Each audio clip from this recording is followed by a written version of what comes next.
ಅರೆ ಕಡಿಮೆ ಹಾಕು ಆದ್ರೆ ಅಸಲಿ ಹಾಕು. MDH ಕಾಶ್ಮೀರಿ ಕೆಂಪು ಮೆಣಸಿನ ಪೌಡರ್. ಇನ್ನು ರೇಣುಕಾ ಸ್ವಾಮಿ ಕೊಲೆ ಕೇಸ್ನಲ್ಲಿ ದರ್ಶನ್ ಗ್ಯಾಂಗ್ ಜಾಮೀನಿನ ಮೇಲೆ ಸದ್ಯಕ್ಕೆ ಹೊರಗಿದೆ. ಆದರೆ ಹೈಕೋರ್ಟ್ ನೀಡಿದಂತ ಆದೇಶ ಏನಿದೆ ಅದರ ವಿರುದ್ಧ ಈಗ ಸರ್ಕಾರ ಸಲ್ಲಿಸಿದಂತ ಮೇಲ್ಮನವಿ ಅರ್ಜಿ ವಿಚಾರಣೆ ಕ್ಲೈಮ್ಯಾಕ್ಸ್ ಹಂತವನ್ನು ತಲುಪಿದೆ.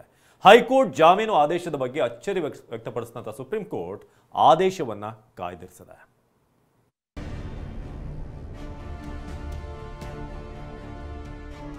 ಹತ್ತು ದಿನಗಳ ಬಳಿಕ ದರ್ಶನ್ ಜಾಮೀನು ಭವಿಷ್ಯ ನಿರ್ಧಾರ.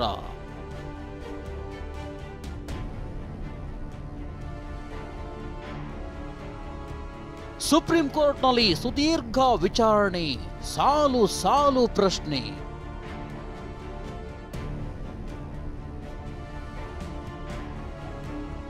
ರೇಣುಕಾಸ್ವಾಮಿ ಕೊಲೆ ಪ್ರಕರಣ ಇಡೀ ರಾಜ್ಯವನ್ನೇ ಬೆಚ್ಚಿ ಬೀಳಿಸಿದೆ.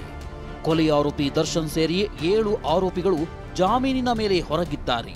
ಹೈಕೋರ್ಟ್ ಆದೇಶವನ್ನೇ ಪ್ರಶ್ನಿಸಿ ಸುಪ್ರೀಂ ಕೋರ್ಟ್ಗೆ ರಾಜ್ಯ ಸರ್ಕಾರ ಮೇಲ್ಮನವಿ ಸಲ್ಲಿಸಿದೆ. ಮೊನ್ನೆಯಷ್ಟೇ ವಿಚಾರಣೆ ಮಾಡಿ ಇಂದಿಗೆ ಮುಂದೂಡಲಾಗಿತ್ತು. ಇದೀಗ ಇಂದು ಕೂಡ ಸುಪ್ರೀಂ ಕೋರ್ಟ್ನಲ್ಲಿ ವಿಚಾರಣೆ ನಡೆದಿದೆ.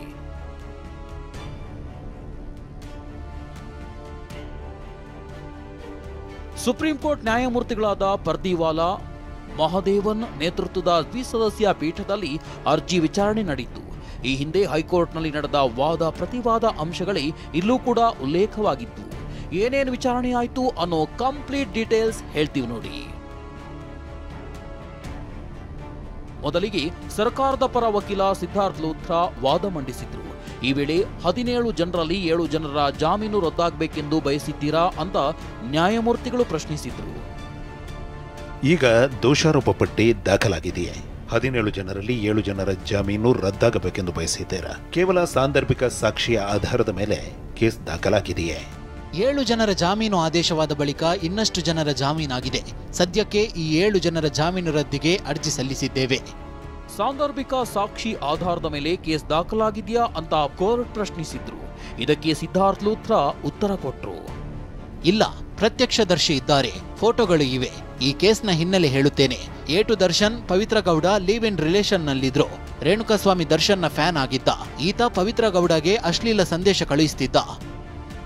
ಕೊಲೆ ಆರೋಪಿ ದರ್ಶನ್ಗೆ ಕ್ರಿಮಿನಲ್ ಹಿನ್ನೆಲೆ ಇದೆಯಂತ ಸಿದ್ಧಾರ್ಥ್ ಲೂಥ್ರಾ ವಾದ ಮುಂದಿಟ್ರು. ಪವಿತ್ರ ಗೌಡಗೆ ರೇಣುಕಾಸ್ವಾಮಿ ಅಶ್ಲೀಲ ಸಂದೇಶ ಕಳುಹಿಸುತ್ತಿದ್ದ. ಏತ್ರಿಗೆ ಈ ವಿಷಯ ತಿಳಿಸಿದ್ಲು. ಆತ ದರ್ಶನ್ಗೆ ವಿಷಯ ತಿಳಿಸಿದ.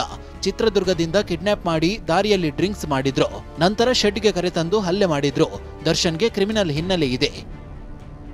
ದರ್ಶನ್ ಪವಿತ್ರ ಗೌಡ ಹಲ್ಲೆಯಿಂದಲೇ ರೇಣುಕಾಸ್ವಾಮಿ ಮೃತಪಟ್ಟಿದ್ದಾನೆ ಅಂತ ಸಿದ್ಧಾರ್ಥ್ ಲೂಥ್ರಾ ಪ್ರಸ್ತಾಪಿಸಿದ್ರು.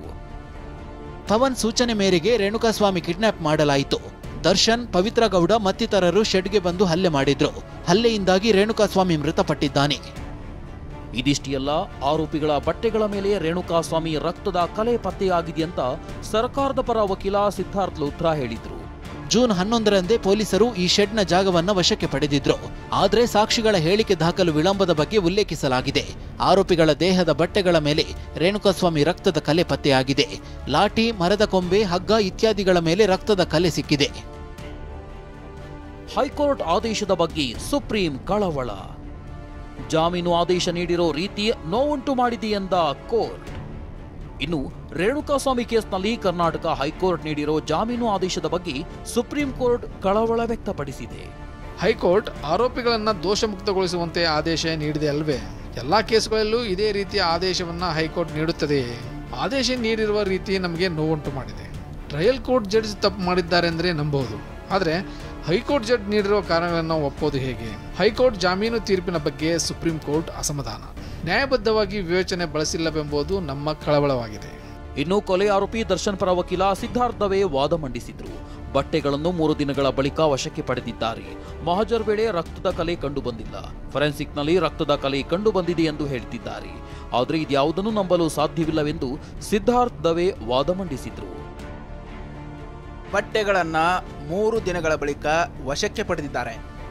ಅಷ್ಟರಲ್ಲಿ ಬಟ್ಟೆಗಳನ್ನ ಒಗೆದು ಒಣ ಹಾಕಲಾಗಿತ್ತೆಂದು ಹೇಳಲಾಗಿದೆ. ಮಹಜರ್ ವೇಳೆ ರಕ್ತದ ಕಲೆ ಕಂಡು ಬಂದಿಲ್ಲ. ಫೊರೆನ್ಸಿಕ್ನಲ್ಲಿ ರಕ್ತದ ಕಲೆ ಕಂಡು ಬಂದಿದೆ ಎಂದು ಹೇಳುತ್ತಿದ್ದಾರೆ. ಇದ್ಯಾವುದನ್ನು ನಂಬಲು ಸಾಧ್ಯವಿಲ್ಲ. ಪುನೀತ್ 12 ದಿನಗಳ ಕಾಲ ನಾಪತ್ತೆಯಾಗಿದ್ದರ ಬಗ್ಗೆ ಸಂಶಯವಿದೆ. ಹೇಳಿಕೆ ನೀಡುವವನಾಗಿದ್ದರೆ ಘಟನೆ ಬಳಿಕವೇ ನೀಡುತ್ತಿದ್ದ. ಅಲ್ಲದೆ ಸಿಸಿಟಿವಿ ಬಗ್ಗೆ ಏನು ಹೇಳುತ್ತೀರಿ ಅಂತ ಜಡ್ಜ್ ಕೇಳಿರೋ ಪ್ರಶ್ನೆಗೆ ಉತ್ತರಿಸಿದ ಸಿದ್ಧಾರ್ಥವಿ ಕಾರಿನಲ್ಲಿ ಇರುವವರ ಬಗ್ಗೆ ಯಾವುದೇ ಗುರುತು ಪತ್ತೆಯಾಗಿಲ್ಲ ಎಂದಿದ್ದಾರೆ. ಕೊಲೆ ಪ್ರಕರಣದ ವಿಚಾರಣೆ ಹಾಗೂ ಸಾಕ್ಷಿಗಳ ಬಗ್ಗೆ ಪ್ರಶ್ನೆ ಮಾಡಿದ ಜಡ್ಜ್ ವಿಚಾರಣೆ ಮುಗಿಯಲು ಎಷ್ಟು ಸಮಯ ಬೇಕಾಗುತ್ತೆ ಅಂತ ಪ್ರಶ್ನಿಸಿದ್ರು. ಮಿಸ್ಟರ್ ಲೂಥ್ರಾ, 272 ಸಾಕ್ಷಿಗಳನ್ನು ಏಕೆ ಹೆಸರಿಸಲಾಗಿದೆ? ಇಷ್ಟೊಂದು ಸಾಕ್ಷಿಗಳ ಟ್ರಯಲ್ ಮುಗಿಯಲು ಎಷ್ಟು ಸಮಯ ಬೇಕಾಗಲಿದೆ? ವಿಶೇಷ ಪ್ರಾಸಿಕ್ಯೂಟರ್ ಪ್ರಸನ್ನ ಕುಮಾರ್ ಜೊತೆ ಮಾತನಾಡಿದೆ.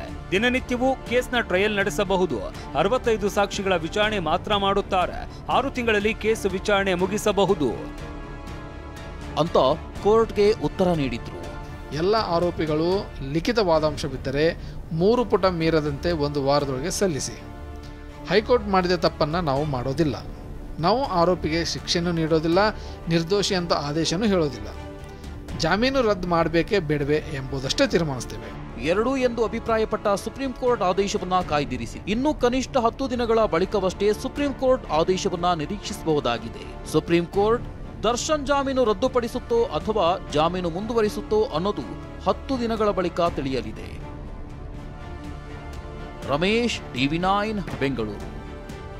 MDH ನ ಕಿಚನ್ ಕಿಂಗ್ ಕಿಚನ್ ಅಲ್ಲಿದ್ರೆ ನಾವು ಎಲ್ಲವನ್ನು ಮಾಡಬಹುದು. ಬೆಂಗನ್ಕ ಬರ್ತಾ, ಆಲೂ ಗೋಬಿ, ಭಿಂಡಿ ಮಸಾಲಾ, ಇನ್ನೂ ಬಹಳಷ್ಟು. MDH